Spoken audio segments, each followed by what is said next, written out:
Guess who's back? Now, before we take a look at the Chaos Faction Focus, it's important to remember we don't have the whole picture.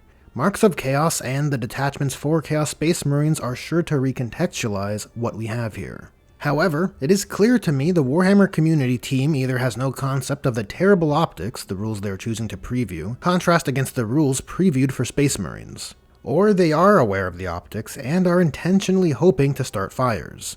Either way, let's light it up. The Chaos Space Marine army-wide rule is Dark Pacts.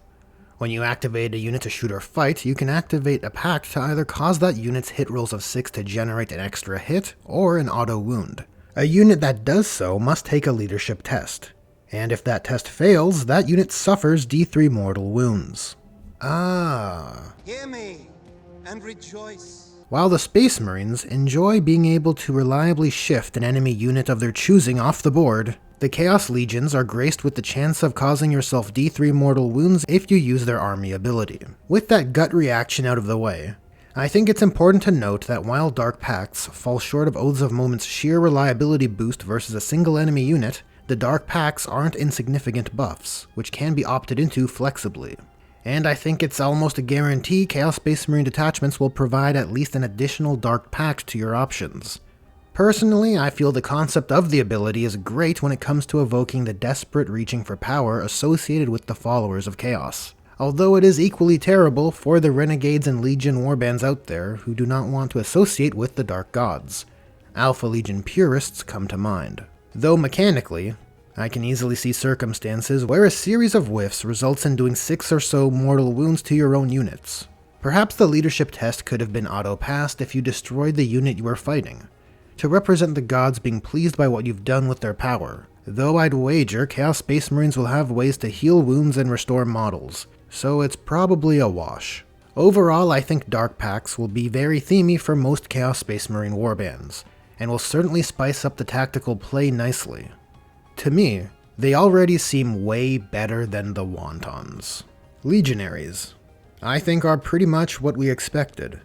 The highlights for me are their abilities. I'll start with Chaos Icons. Simply getting to reroll your Dark Pact roll is a nice way to achieve some design synergy with the army rule, greatly reducing the risk associated with Dark Pacts. As a lover of icons and banners, I approve. The Veterans of the Long War ability, while certainly not bad, does leave me wanting. Early on, when we first saw the Termagant ability, which provides a reactive move activation, it seemed to me the core troops of each army would gain utility or flexibility-oriented abilities. You know, to ensure they provide tactical utility, and the more elite or specialized units would bear the abilities oriented towards efficiency. So I was a bit surprised to see the latter present in the Legionaries' Veterans of the Long War ability, but I suppose it does speak to their elite nature being Astartes. I'm curious to know what you guys think of this ability choice, and how it sits with your sensibilities. Abaddon. This is where I begin to lose enthusiasm. I'll explain. Even though we don't have any context for his many marks of chaos, Abby seems to have certainly been tuned down. And despite Warhammer Community citing he is on par with the Imperial Primarchs, he does seem to be sitting at a lower weight class relative to Rebute. With that said, I am someone who doesn't really want to see Abaddon on Primarch level, so it doesn't bother me. And he's still in no way a slouch in combat. When it comes to his profile, he feels rather appropriate. Now, what bothers me is that in spite of him being toned down as an individual combatant, he just seems too good.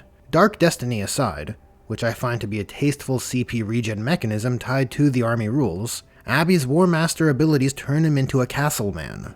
The way I'm reading this, he just seems too valuable as a force multiplication tool. Paragon of Hatred turns him into an extremely valuable reroll battery. But it's his Mark of Chaos Ascended which is screaming at me. Being able to just give out 4-up invulnerable saves to any infantry or mounted unit within 6 inches is crazy good. You probably know my stance on invulnerable saves, that they ruin the attack sequence. Personally, I was hoping Auras and Death Stars would be something 10th would be moving further away from. Hopefully when we have the full context, it turns out this isn't as egregious as it seems. The Bale Flamer feels alright. I don't have too much to say. We don't know exactly how aircrafts interact with the game. Fingers crossed they aren't awkward. Obliterators. I like what I see, though admittedly this may just be a result of how displeasing Oblits are currently. Ruinous Salvo and Warphail have received an attack reduction, but now the unit doesn't feel like its focused malice is fighting against Wontons. Comparatively, you can now opt into exploding hits when you need them with Dark Pacts. This now more accessible rules interaction does remedy the undesirable D3 attacks to the same degree, but now with the Melta 2 rule, it makes Focused Malice appear to be a rather rare 24-inch Meltagun that always deals 4 damage minimum. I also wonder if you can stack sustained hits from Dark Pact with Warphail's own sustained hits, as it could yield some very fun results. And lastly, Dark Obscuration. Seems to be a pretty tasteful standard shrouding stratagem, which also indicates there are some rewards to be gained from marking your units, which is nice, even if they are just stratagems. These were my thoughts on the Chaos Space Marines Faction Focus preview. So tell me, Chaos Space Marine players, what are your thoughts on the preview?